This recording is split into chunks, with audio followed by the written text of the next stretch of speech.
Hey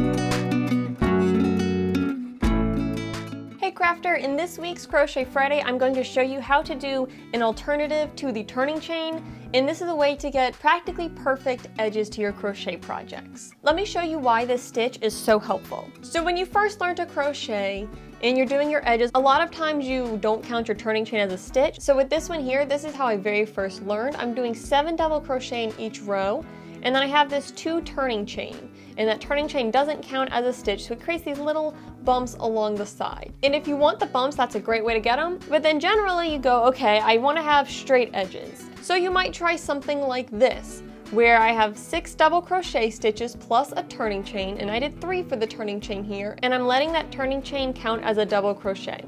So my edges are straighter, but what do we end up with? We end up with these big gaps right inside the turning chains. And that's because those 3 chains aren't as thick and dense as a double crochet stitch. So then we go, okay, let's play around with how many turning chains we're doing. Let's try only doing 2 turning chains. So you do 2 turning chains, and that makes the hole a little smaller, but you can still see gaping here at a turning chain, here at a turning chain, here at a turning chain, and you can see that it looks very distinct from the double crochet stitches. And depending on what you're working on, it can be really noticeable at times, even if you reduce the number of chain stitches that you do. So that's where the alternative turning chain comes into play. This is essentially a stitch that we do in place of a turning chain, and this is one of those stitches right here. And you can see we don't have the big gap there.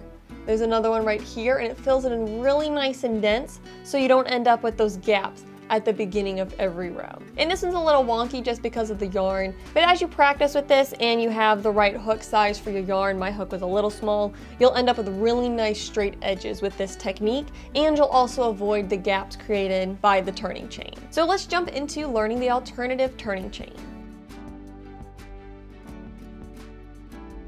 So I'm going to illustrate the alternative turning chain using double crochet, but then later I'll show you how you can adjust it for single crochet or a larger stitch like the treble stitch. So here I've been working 6 double crochet stitches across, and I'm starting each row with an alternative turning chain, and I'm letting that count as my first stitch. So I've got the alternative turning chain and then 5 double crochet on across there. So now it's time to work our next row, and we're not going to crochet a turning chain. Instead, we're going to first turn our work, and you want to turn it from the right side across the front to the left. When I crochet, I normally turn my stuff where the right side goes under to the left. And actually, I think most people do it the other way. Personally, I don't think in general it matters which way you turn it, as long as you're consistent and you like the way it looks. But for this particular stitch, it does matter how you turn it, and we want to turn it so the right side goes across the front to the left. And this is so that way our tail is to the back end. So the alternative turning chain is essentially just some single crochet stacked up, but we don't do any chains to start it. So I've got 1 loop on my hook, and I'm going to insert in this very first stitch here, yarn over and pull up a loop. And then I'm going to yarn over and pull through 2, just like you would for a single crochet stitch. Then we need to do essentially another single crochet stitch right on top of this. So we've got this left vertical bar from the single crochet we just completed. We're going to insert our hook underneath that, yarn over, pull up a loop, yarn over, and pull through 2. And that is the alternative turning chain. And so you can see it ends up a lot thicker than a normal chain, and so that's why it helps fill it in. I'm going to work across this row, and then I'll show you how to work in the top of an alternative turning chain, and then I'll show you the stitch again. So I've worked across my row, and the last place to work is in the alternative turning chain from the previous row. And we're basically going to just work in the top. I like to go underneath these 2 pieces right here. So if you look at it from the side, we're going to go in between those 2 horizontal bars, and then go underneath both pieces in the front and in the back, like so. And I forgot to yarn over, so let me yarn over so I can do my double crochet stitch. But insert your hook right through there. That's the top of the alternative turning chain from your previous row.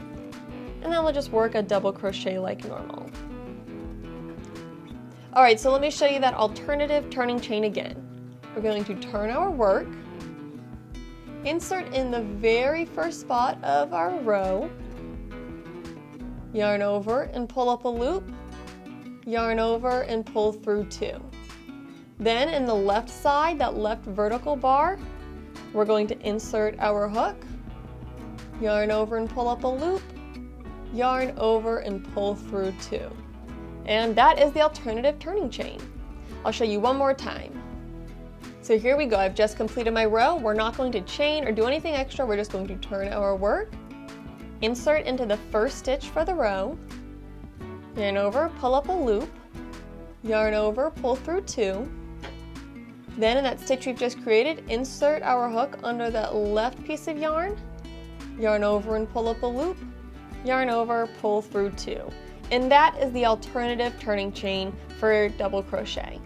So now that we understand how the stitch works, you might understand a little better why we turn our project this way versus turning it this way. Because if we turn it this way and our yarn is in the front, when we go into this spot here, it's really tricky to get into that first stitch, and it just ends up a little twisted and kind of tricky to get it lined up. So it just turns out nicer if when you get done with your row, if you turn your project across the front. So that way the tail of yarn is on the back side, and then you can easily work that alternative turning chain.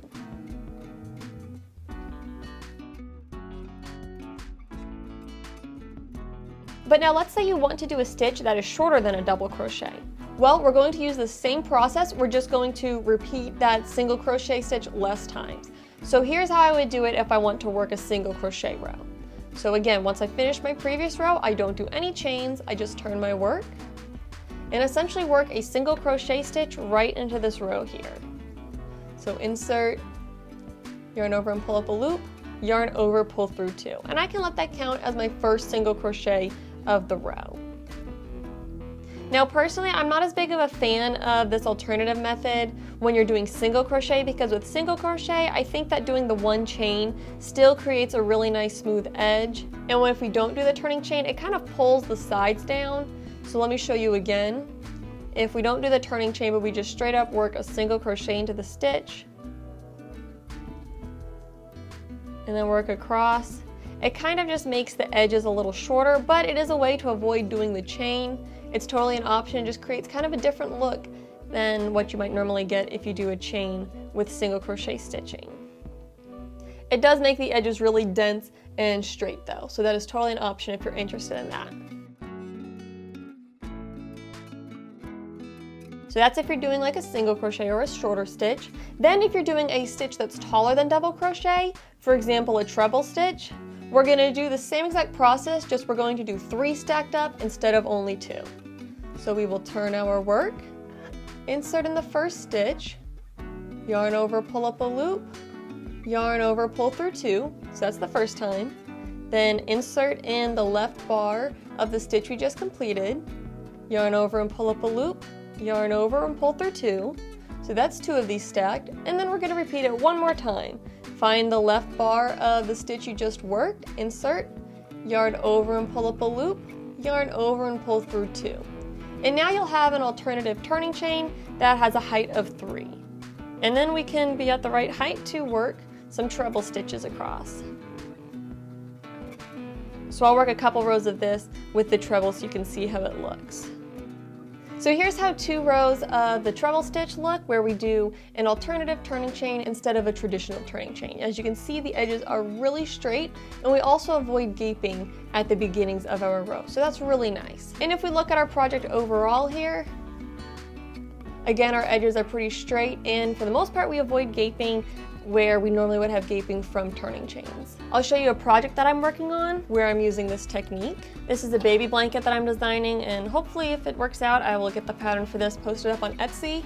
And it's gonna be like this cat face that says meow. It's super cute. But if we look at our edge here, look at how neat and crisp this edge is, and I don't have crazy gaps or holes anywhere along the edge. Those alternative turning chains, like that's when they are, fill it in really nicely, and it blends in really well with the rest of the double crochet stitches. And actually these are extended double crochet stitches, but same difference. And with extended double crochet, I would do the 3 height version. That's just what worked best for me. Of course, as you play around with this, you may find that the amount that you need to do is different than me. Just play around with your tension. Just do enough of those single crochets stacked up in your alternative turning chain to get the same height as your stitches going across. But like I said, this has helped me create some really nice, even work here. I have another pattern on my Etsy shop that I very recently posted. It's a headband, and I do use some of these alternative turning chains in there. And again, it just works out so nice because it creates a thicker, more defined stitch than just a turning chain. But this is the last Crochet Friday for this month. I've got some other things that I want to do on Fridays next month, or I might take a break from posting on Fridays. Hopefully I'll keep posting twice a week. But of course, I will always be posting my tutorial Tuesdays every single week, and I'll keep having some crochet videos for my crochet followers. But thank you so much for watching. Don't forget to like, subscribe, comment, and then come back on Tuesday for another fun project in next week's Tutorial Tuesday. Happy crafting!